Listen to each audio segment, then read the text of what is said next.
Right now on Gran Turismo 7, you can make a lot of money very fast within world circuits. They have now added to custom races very, very high payouts. So basically, if you're not aware of what is the glitch with this, it's basically a PP glitch, and you go into, say, Daytona here, and we go to custom race. We are entered in the Cappuccino, because the Cappuccino, when you first buy it, it has very, very low PP rating. And what happens with this is that you go into custom race, and I have this already loaded up with all my settings. But what I've done is I have put myself up against some very fast cars, which are the Tomahawks, but they've been detuned. And it doesn't register that we've detuned the Tomahawk and we've engine swapped the Cappuccino. And this works with loads of cars, such as the Abarth, the Willys Jeep, basically anything that starts off with a very low PP rating, and then you can engine swap it and make it an absolute weapon. That's what this is really good for. And so it takes the Tomahawk's very high PP rating and says, okay, you're racing against that thing with a very low PP rated car. And so it gives you a really, really big payout. As you can see, this is only 10 laps. It's like 30 seconds a lap, and you get 320,000 credits. That's without the clean race bonus. With the clean race bonus, it's 479,800 or something like that. And this race takes me well under 6 minutes. So you could do 10 of these and it still wouldn't even be an hour. And then if you wanted to still do exactly an hour, you could drop this down to say 5 laps and you would make up well over 5 million credits within an hour. So pretty cool. I was actually informed about this from my good friend Nismo. And when I started doing a bit of research into it, I came across someone called Nathan Tate, and he has a very good video explaining this method. That's how I found out about this, so feel free to go check them guys out. And thanks to them for putting this out for the community. So the tune is fully mined. I built it from the ground up. I didn't even look at anyone else's tunes or anything like that, so I had no idea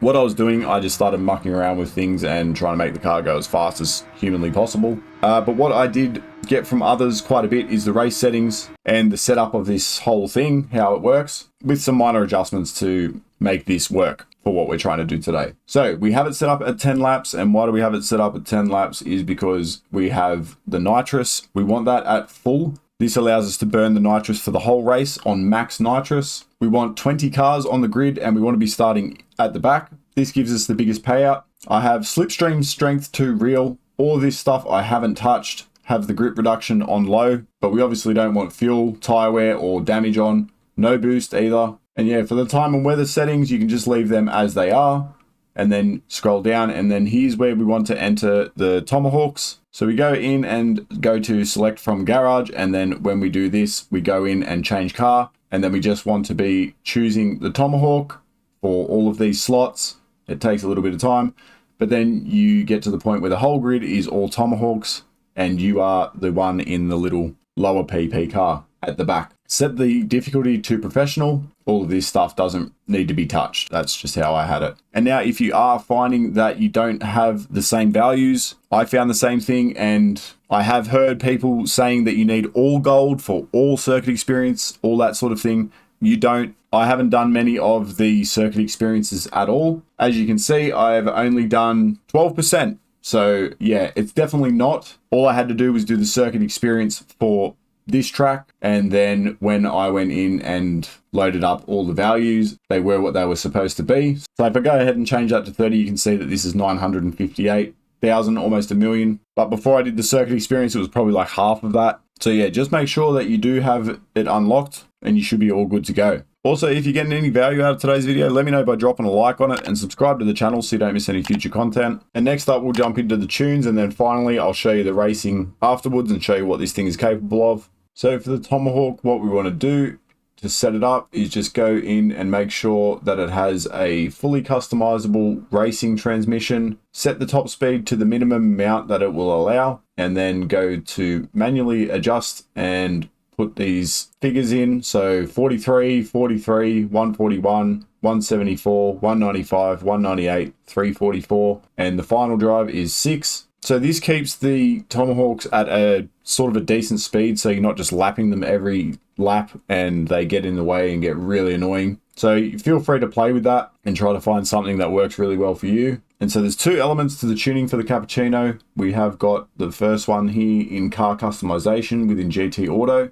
You want to go to wheels and select whatever wheels that you want on the car. Select both the offset to wide and the rim width to wide, and then giving it 17-inch rims, install that, and then go to custom parts. On the front, put on the Type B. On the side, I put on the Type B. On the rear, I put on the Type A. And on the wing, I put on the custom wing set. That's it for within GT Auto, other than when you first get the car, you have to come down and do an engine swap in here. And for the little Cappuccino, it gets a 13B RX-7 engine in it, which makes it an absolute monster. You can see we get 586 brake horsepower from this thing fully worked, and it only weighs 691 kilograms. So yeah, it's a bit of a monster. Quite a lot of changes. We've got the racing soft tires, fully customizable suspension. Body height is 90 at the front and 195 on the rear.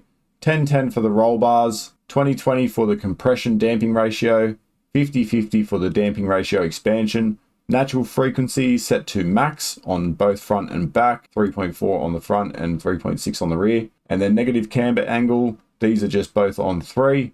Toe angle, 0 on the front and 0.3 on the back. And fully customizable differential. And all of these are on the max value. And then moving over to the downforce, we want 0 on the front and minimum on the rear, which is 50 because we have the little wing on the back. And then a fully customizable ECU, fully customizable racing transmission, set the value to 500, and then go into manual adjustment and set it to these values. So 80 for first, 167 for second, 252 for third, 356 for fourth, and 492 for fifth, with the final drive being 5.125. Set the nitrous to the maximum, 100, and also install a high RPM turbocharger and anti-lag system on set to strong, racing intercooler, racing air cleaner, racing silencer, racing exhaust manifold, carbon brake system with racing brake pads, and we also have the racing clutch and flywheel, the carbon propeller shaft. We also have engine balance tuning and polish ports, along with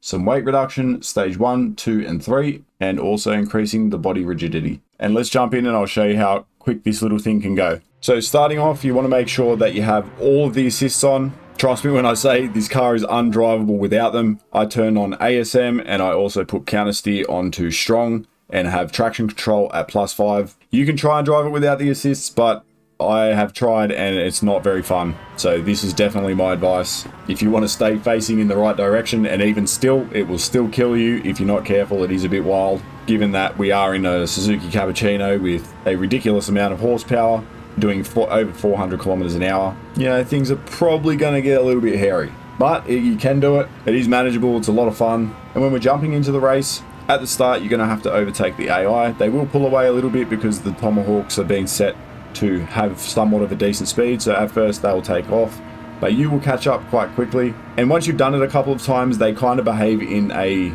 predictable manner, and I just kind of advise not using nitrous around them. It kind of makes it easier to navigate through them.